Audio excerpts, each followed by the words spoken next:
আজকে বাংলাদেশে যদি সুশাসন থাকতো, এই যে ইউনিয়ন পরিষদের চেয়ারম্যান না নাই ভাই, কতক্ষণ চেয়ারম্যান মেম্বারক দায়িত্ব দিতেছে যে তোমরা এই চাউলগুলো মানুষের মধ্যে বিতরণ করো, দেয়নি? বোর্ডের ঘরের চাউল দিচ্ছে 6 দাঁড়া করে, যাদেরকে চাউল দিচ্ছে ওরা ওটি চাউল বেঁচে চলে যাচ্ছে। হ্যাঁ, কতক্ষণ টাকা।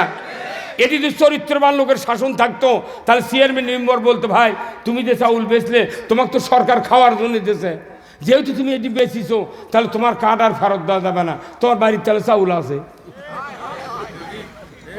আর যারা চাউল কিনিচ্ছে সাথে সাথে ওরকম পুলিশ যদি ধরে জেলখানা নিয়ে দেওয়া হলো নি, ওর বাপও চাউল কিনবে পারল নি।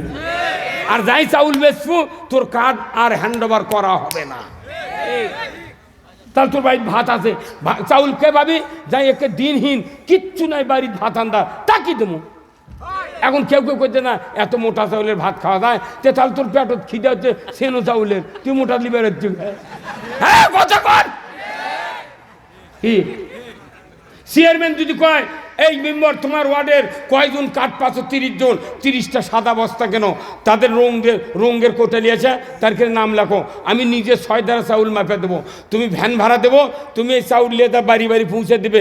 একটা চাউল যদি কোনো বাউই পাখি কোনো শারক খায়, তোর পাচার চামড়া থাকবে না। হ্যাঁ, কতক্ষণ। তাহলে ওই এতগুলো গরিব মানুষের বউ বোর্ডের ঘরে যা খাড়া থাকার পারলেন না। মেম্বার চেয়ারম্যান মোট মানুষের গরিব মানুষের বউ ডাকে। আর হুজুরে বউ আনা মার্কেটে গেলে কয় তোর বউ গেল খা কে রে? হাউন আঙ্কেল 4-5 জন না গেলে ঘুরলো, হাউন আঙ্কেল কথা কোনা কেনা, হাউন আঙ্কেল 4-5টা করে মিয়ালে ঘুরলো, তার কাবিল কেউ চায় না। আর মামুনুল হক বউ লিয়ে গেছে, কয় তোর কাবিল দেখা, তোর কাবিল দেখালে মানা। ফুটলো রে ফুল রঙিন গোলে লা লা সাহারাতে, ফুটলো রে ফুল, জোরে কন্যা মারহাবা। আমার ভাইরা, কি ফুল মক্কার জমিনে গারে হীরা 2500 ফিট উঁচু পাহাড় থেকে রসুল নিয়ে আসলেন। এই কথাটা হযরত উমর ফারুকের কানে গেল। উমর যখন আবু জাহেলের পাম্পটটি শুনে রসুলের মাথা কাটার জন্য তরবারি নিয়ে উদ্যত হয়ে চিকমিক করছে, রোদের কেরণে তরবারি চলে যাচ্ছে আব্দুল্লাহর বেটা মুহাম্মাদের মাথা কাটার জন্য। 100টি উট পুরস্কার পাবে। ওমর রাস্তার ভিতরে একজন ব্যক্তির সাথে দেখা হয়ে গেল, নঈম নামে ব্যক্তি। নঈম বলছে উমর রে তুমি কোথায় যাও এত তীব্র রাগ নিয়ে? উমর বলে তুমি রাস্তা ছেড়ে দাও, আমাকে তুমি কষ্ট দিও না, আমি যাচ্ছি আব্দুল্লাহর বেটা মুহাম্মাদের শিরচ্ছেদ করার জন্য। এইবার নঈম বললে উমর রে খবরদার খবরদার, তোমার পরিকল্পনাটা ভেস্তে যাবে। যে আল্লাহ তাকে সিলেকশন করে পৃথিবীর জমিনে নবুয়ত দিয়ে পাঠাছেন, তোমার মাথা কাটা তো দূরের কথা, তার কাছে তোমার মাথা বিক্রি করতে তুমি বাধ্য হবে। জোরে কন্যা মারহাবা। ওমর রাগ করে বলল কি হচ্ছে? আমি পানির মতো মুহাম্মাদের মাথা কাটবো, তুমি রাস্তা ছেড়ে দাও। বলে মাথা তুমি একটু পরে কাটো, তোমার যে বোন আর ভগ্নিপতি ওই মুহাম্মাদের হাতে হাত দেয়া কালেমা পড়ে মুসলমান হয়েছে, তুমি আর ওই দিকে না যায়া তোমার বোনের বাড়ি তোমার ভগ্নিপতিকে তুমি আগে সামলাও। জোরে কন্যা মারহাবা। ওমর বাইপাস রাস্তা দিয়া চলে গেলেন ওই সেই ভগ্নিপতির বাড়ির দিকে। বাইরে থাকতেই স্বামী স্ত্রী দুইজনে কোরআন শরীফের সূরা তোহার 124 নম্বর আয়াত তেলাওয়াত করছিলেন। ওই সময় তারা ভেতরে পড়ছিলেন ওমান আরাদা আন যিকরি ফাইন্না লাহু মাইশাতান দনকা ওয়া নাহশুরুহু ইয়াউমাল কিয়ামাতি আমা। ওমর ফারুক বাহির থেকে যখন কোরআনের আয়াত শুনলেন, ঠিক কোরআন বোঝা তার কাছে সহজ, যেহেতু আরবের লোক। অর্থ হলো ওমান আরাদান যিকরি ফাইন্না লাহু মাইশাতান দনকা। ও পৃথিবীর মানুষ, ও পৃথিবীর মানুষ, তোমরা যদি আল্লাহর কোরআনের নসিহত, আল্লাহর বয়ান, আল্লাহর কোরআনের ওয়াজ যদি শোনার পর অ্যাবাউট টান বিপরীতমুখী হয়ে চলো, আমি আল্লাহ বলে দিচ্ছি তোমাদের জীবিকাকে সংকীর্ণ করে দেওয়া হবে, আর তোমাদেরকে কিয়ামতের ময়দানে অন্ধ করে উঠানো হবে। এই বক্তব্যের অর্থ যখন উমর বুঝতে পারল, সাথে সাথে ভেতরে ঢুকে তরবারির পিঠ দিয়া বোন ভগ্নিপতিকে আচ্ছা তরে প্রহার করা শুরু করলো। এক পর্যায়ে তরবারির আঘাতে তার ভগ্নিপতির মাথা ফেটে ফিনকি রক্ত বেরিয়ে যাচ্ছে। বোন ফাতেমা উমারকে জড়িয়ে ধরে বললেন, ওগো ভাই, তুমি খবরদার আমাকে মেরে শহীদ করে দাও, আমার স্বামীকে তুমি মারতে পারবে না। তোমার ভগ্নিপতি যদি মারা যায় আমি তো বিধবা হয়ে যাব, তোমার কি চোখে পড়ে না রক্ত বেরিয়ে যাচ্ছে? উমার যখন রক্তের দিক তাকালো তখনই তার কলিজার ভেতরে মহব্বত পয়দা করে দিলেন কে? কে? এমন মহব্বত পয়দা করে দিলেন আমার আল্লাহ, সাথে সাথে উমারের মোটিভ ব্রেন চেঞ্জ হয়ে গেল। আর কোনো দিক চিন্তা না করে বলল, বোন রে, তুমি তাড়াতাড়ি করে কি পড়ছিলে আমার হাতে তুমি দিয়ে দাও, আমি একটু দেখি না কি পড়ছিলে। বোন বলল, ভাইজান তুমি তো নাজাসাত অপবিত্র মুশরিক, তোমার হাতে পবিত্র খণ্ড দেওয়া যাবে না, তুমি গোসল করো, পবিত্র হও, তারপরে খণ্ডটি তোমার হাতে দেওয়া হবে, এর আগে দেওয়া সম্ভব নয়। গোসল করানো হলো, খণ্ডটি উমারের হাতে দিয়ে দিলেন। উমার নিজে আরবের লোক, উনি আরেকবার পড়লেন, ওমান আরাদা আন যিকরি ফাইন্না লাহু মাইশাতান দনকা ওয়া নাহশুরুহু ইয়াউমাল কিয়ামাতি আমা। উমার একবার শুনলেন, দ্বিতীয়বার পড়লেন, সাথে সাথে উমার বুঝতে পারলেন এই কালামটাই, কথাটা দুনিয়ার কোনো মানুষের হতে পারে না। এই কথার ভেতরে এত নূর, এত বিজ্ঞান, এত জ্ঞান গর্ব নিমজ্জিত রয়েছে, এটা সাধারণ মানুষের জন্য বোঝা কষ্টকর। উমার বললেন, বোন রে, এই খণ্ডটি তুমি যে আমাকে শোনালে আর আমি পড়লাম, আমার বুঝ এসে গেছে, আর দেরি করো না, আমাকে নিয়ে চলো বিশ্ব নবীর দরবারে। আল্লাহু আকবার! বিশ্ব নবীর দরবারে নিয়ে চলো। একবার পড়লেন, একবার শুনলেন, তাতে ইসলাম বুঝলেন, যখন আল্লাহু আকবার। আর 70 বছর মাহফিল শোনে, ইমামের বক্তৃতা শোনে, 14 বার করে হজ করে, কথা কয় না গা? আর ইসলামের কথা শুনলে চোখ এত বড় করে মারবে আর চায়। তার মানে কি, উমারের যে বুঝ আছিল এখনকার মুরব্বীর সেই বুঝ নাই। কথা কন না গা? এই যে তবলিগেরা সেদিন মারামারি করলো না, ওরা আমাকে কেন দেখ করছে, হুজুর আমরা মূর্খ মানুষ শিখতে যাচ্ছি, আপনারা থাকবেন এমন আগে তা বসে থাকবো। কথা কন না গা? তবলিগের সব কাম, তারই ভেতরে একটা কাম আমার খুব ভাল লাগে, যে ওরা 2 হাত দেয় ওনারা পানি খান। কয় হাত দেয়? বাম হাত দিয়ে গ্লাস ধরে, ডান হাত দিয়ে গ্লাসের তল হাত দেয়, এইভাবে পানি খায়। এই পানি খাওয়াটা হলো কি, অনেক রুগী আছি আমরা, কিডনির সমস্যা আছি না, ডাক্তার কাছে গেলে কয় আপনার কিডনির ডায়ালিসিস করা লাগবে, একটা মরে গেছে, ড্যামেজ হয়ে গেছে, আর একটা দেয় আপনি কোনো বাঁচবেন। কিন্তু ডাক্তার কোনোদিন পরামর্শ দেয় না যে রসুল বলছেন তোমরা যদি পানি পান করবে তখন 2 হাত দিয়ে পানি পান করবে। কয় হাত দেয়? এইভাবে যদি কেউ পানি পান করে তাহলে পানিটা 2 কিডনির সমান্তরালে যায়। ডাক্তার তুলে পড়েনি, ওই দল করে করে ডাক্তার হাতে পড়া লাগে না তো, খালি সার্টিফিকেট করছে, খালি ওই সাইডিং ইঞ্জেকশন করে মেরে ফেল দেওয়ার জন্য। হ্যাঁ কথা বল, ওই তো পড়েনি। কিন্তু ডাক্তারের দায়িত্ব হবে চিকিৎসার সাথে সাথে রসুলের আদর্শের কথা রোগীদেরকে বলতে হবে, কথা ঠিক কিনা? আপনাদেরকে অনুরোধ করছি, যদি কিডনি 2টা বাঁচিয়ে রাখতে চান, সুস্থ থাকতে চান, প্রতিদিন আপনাকে 2 হাত দিয়ে পানি পান করতে হবে। যখনই 2 হাত দিয়ে পানি পান করবেন, কিডনিতে সমান্তরাল পানি দেবে, আপনার কিডনি অবশ্যই আল্লাহ মৃত্যু পর্যন্ত সুস্থ রাখবেন। আর আমাদের দেশে শিক্ষিত লোকেরা ট্যাটাস কি, বাঁ হাতের দেশে সিগারেট, ডান হাত দিয়ে হোটেলের পানি খেয়েছেন। কি মোশান হয় না? রসুলের আদর্শ যেখানে ছেড়েছি বিপদে আমরাই পড়েছি। আল্লাহর নবীর এই শিখানো পথ ভগ্নিপতির বাড়িতে উমার একবার পড়লেন, একবার শুনলেন। আল্লাহ তাআলা এমন কুদরত দিয়া তার অন্তরে ইসলামের নূর প্রজ্বলিত করে দিলেন। আর মুহূর্তকাল দেরি করে না, উন্মাদ হয়ে গেছে। বুনরে ভাইরে, তাড়াতাড়ি করে নিয়ে চলো বিশ্ব নবীর দরবারে। যা করেছি জীবনে 26 বছর পর্যন্ত ইসলাম বিরোধী ছিলাম, এই তরবারি মুসলমানের বিরুদ্ধে খাড়া হয়েছিল। আজকে সিদ্ধান্ত নেব আর তরবারি ইসলামের লোকের উপর উঠবে না, এই তরবারি আর ইসলামের পক্ষে আঘাত করবে না, এই তরবারি আর আমার মাথা আমার শক্তি রসুলের পদতলে বিক্রয় করে দেব। ধরে কন্যা আমার হাওয়া। নবীজির ওই কথা কইয়া, নবীজির ওই কথা কইয়া সবাই কান্দে, কিন্তু নবীর সমাজ গড়ার কাজে শত দ্বন্দ্ব মনে বাজে।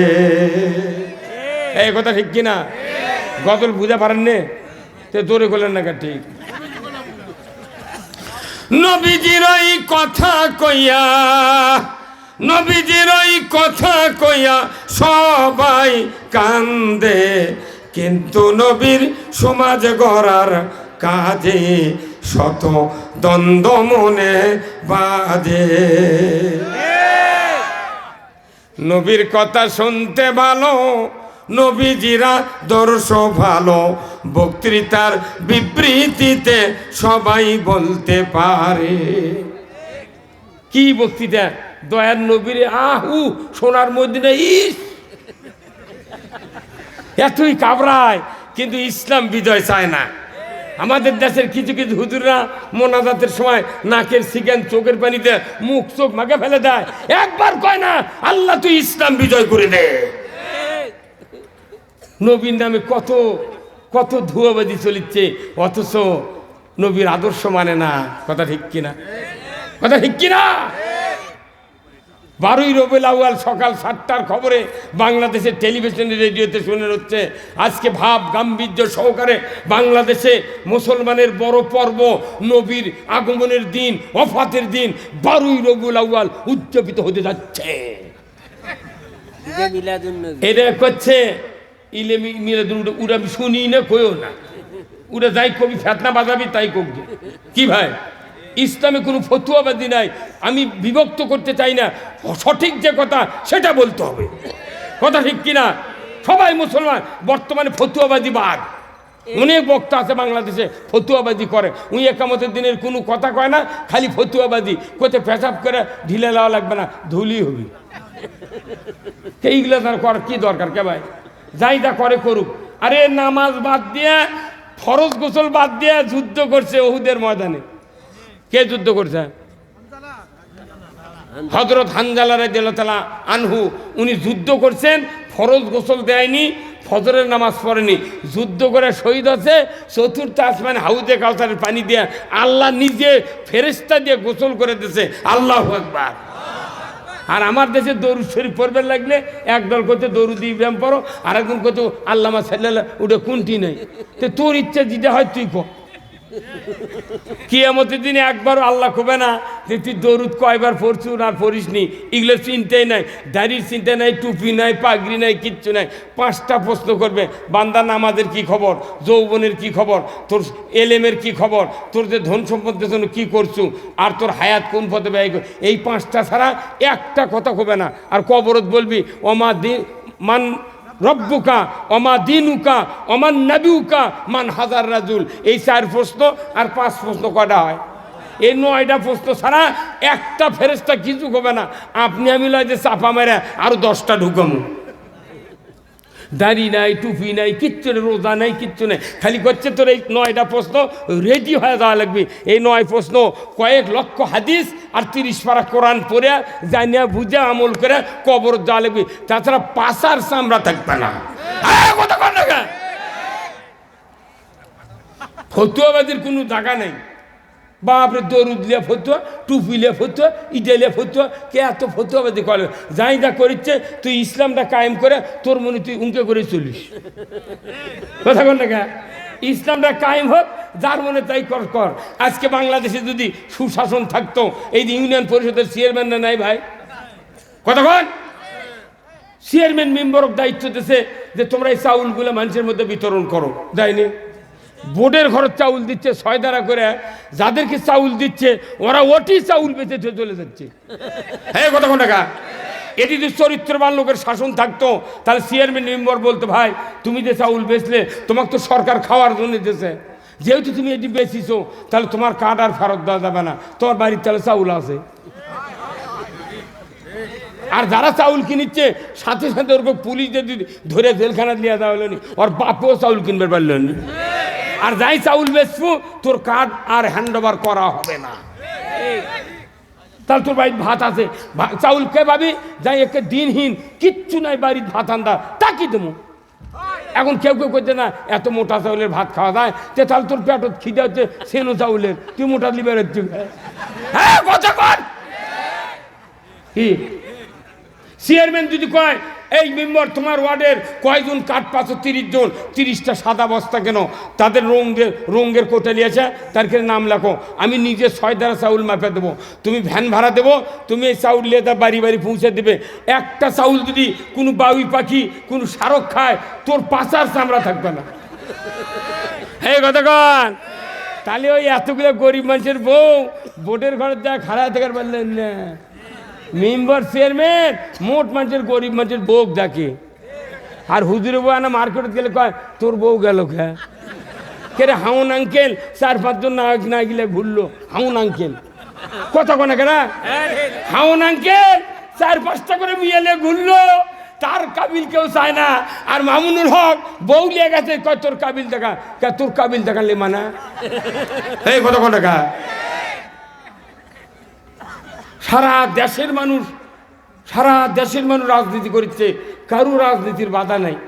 এই 16 বছর জামাত বিএনপি 10 জন মানুষ একখান্তি বসছে, তখনই পরের দিন করছে গোপন তথ্যের ভিত্তিতে নাশকতার পরিকল্পনা করছিল।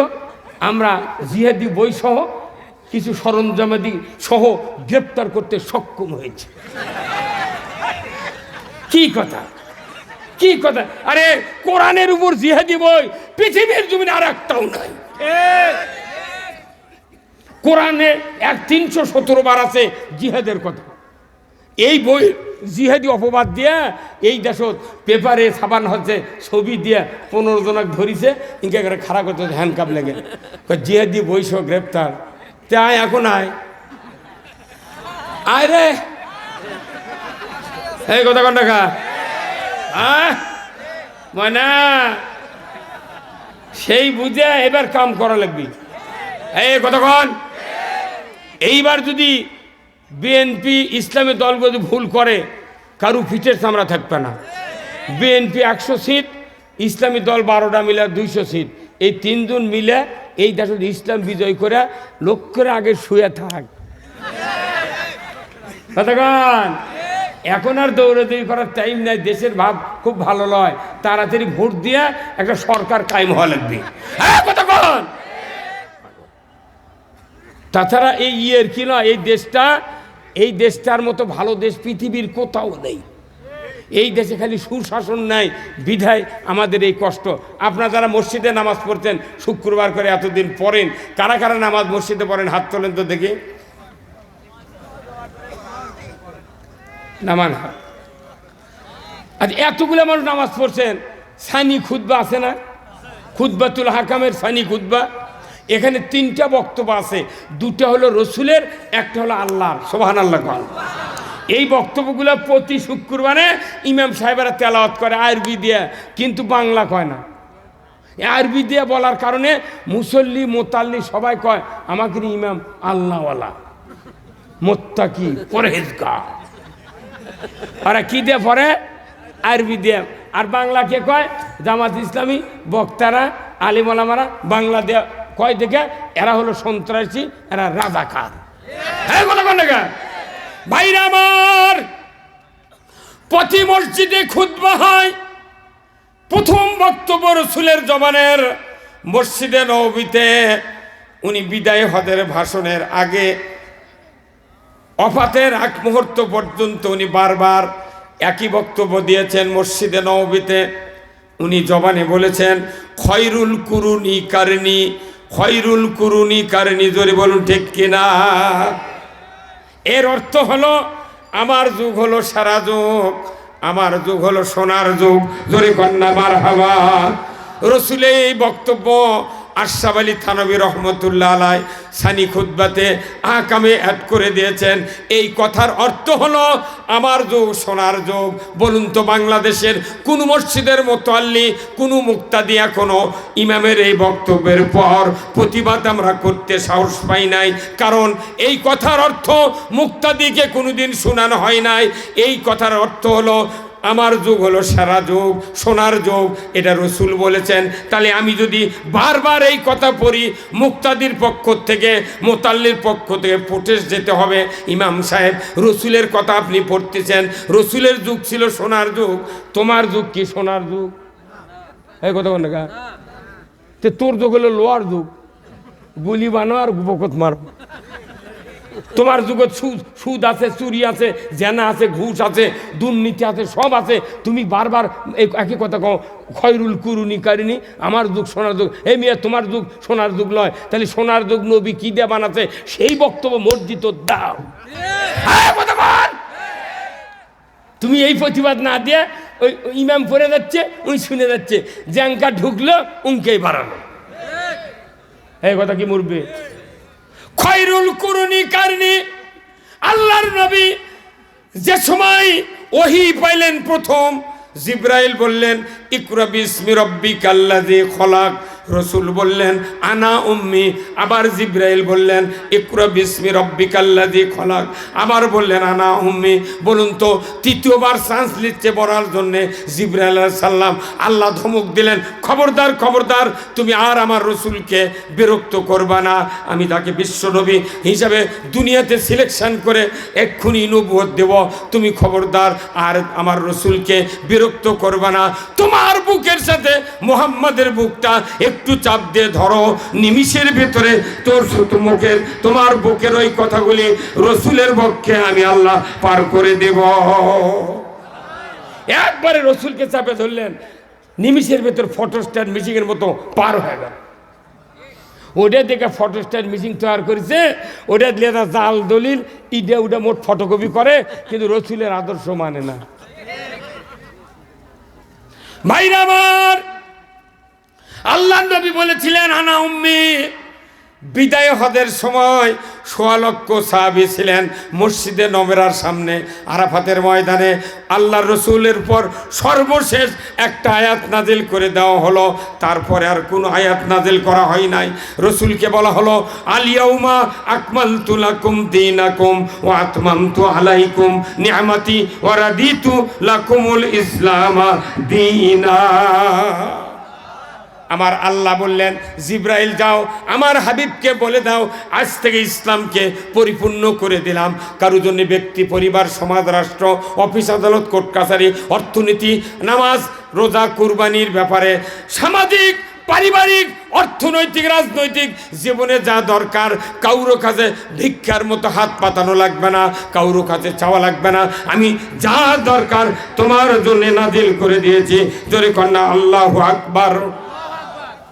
তাহলে প্রত্যেকটা মানুষ রসুলের সামনে দাঁড়িয়েছিলেন, তারা কেউ 1% ডিগ্রি নয়, MA পার্সেন্ট নয়, IA পার্সেন্ট, অধ্যক্ষ নয়, উপাধ্যক্ষ নয়। কিন্তু আজকে বাংলাদেশে দেখা যায় এত শিক্ষিত লোকের পরেও বাংলাদেশে শান্তি নাই। কিন্তু মূর্খদেরকে নিয়ে রসুল মক্কাতে খয়রুল কুরুনি কারনি সোনার যুগ তৈরি করেছিলেন। কথা ঠিক কিনা? কারণ কি? কারণ হলো ওই সময় মূর্খ মানুষেরা কোরআনের আন্ডারে ছিলেন, আর এখন শিক্ষিত মানুষের আন্ডারে আছে কোরআন। শিক্ষিত মানুষ যা করছে তাই শুনিচ্ছে, কিন্তু কোরআন পড়েনি, কিছু জানেনি। মসজিদের মেলা মোতাল্লি আছে, 30 বছরের মোতাল্লিগিরি করে, উনি এখনো দোয়া কুনুত মুখস্থি করেনি। কতক্ষণ না মুয়াজ্জিন 20 বছরের আজান দেয়, মুয়াজ্জিন আজান শুনে গায়ের মানুষ মরিদ যায়, মুয়াজ্জিনের বেটারা জুম্মত যায় না। হজ করে আসছে বাপে, উই 4 বার করে হজ করছে, বেটারা ওযুও করে না। কতক্ষণ না মসজিদের মুতাল্লি যায়, তাই ফজরের নামাজ জুম্মত যা পড়ে না, কোথে না চুরি হবি এত আচ্ছিরে দাম। আজ করোনা ছিল, একটা বড় বড় ভিআইপি লোক জীবনে জুম্মাত যায়নি। ঢাকার একটা অফিসার 2 বোতল গ্যাস আর একটা গ্যাসের চুলা, 4 বস্তা চাউলে 6 তলা দুটি আসছিল।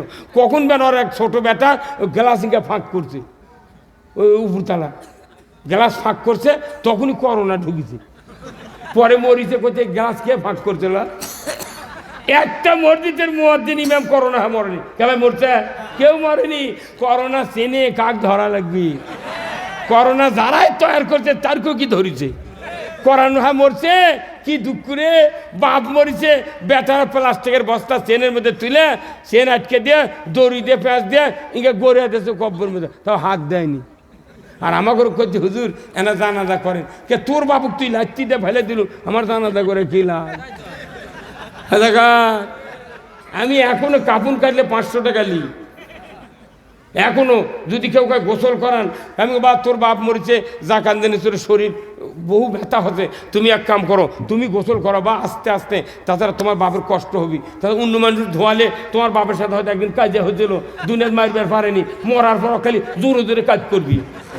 হ্যাঁ কথা কর।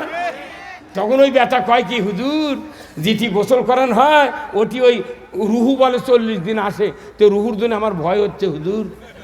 তে তোর যদি রুহুর জন্য ভয় হয়, এক বাপের রুহুর জন্য তোর যদি ভয় হয়, তা আমি মসজিদের ইমাম 22 জনক যদি ধোয়ায়, 22টা রুহু আছে জান্নাত কবি, তোক খামো, তোর বউ খামো, তোর থলুক খামো। হ্যাঁ কথা কর। তাহলে আমি বাঁচবো কেমনি? অতএব তুই টাকা দে, ওই টাকা দিয়ে মৌরমের দই নিয়েছে থমো। হ্যাঁ কথা কর। তোরা যখন আচ্ছু খাবার দই খায়া যা।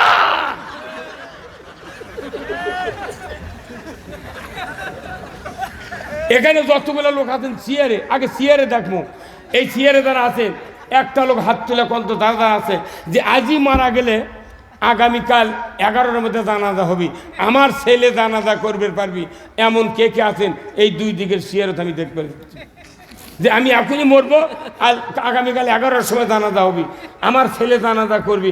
ইনকে একটা লোক দেখান তো, একটা দুটে আর 3টে 4টে 5টা, এই এতগুলো লোকের মধ্যে 5 জন, এটি যদি হাত তুলবার কয় বোধহয় 13 জন উঠবি।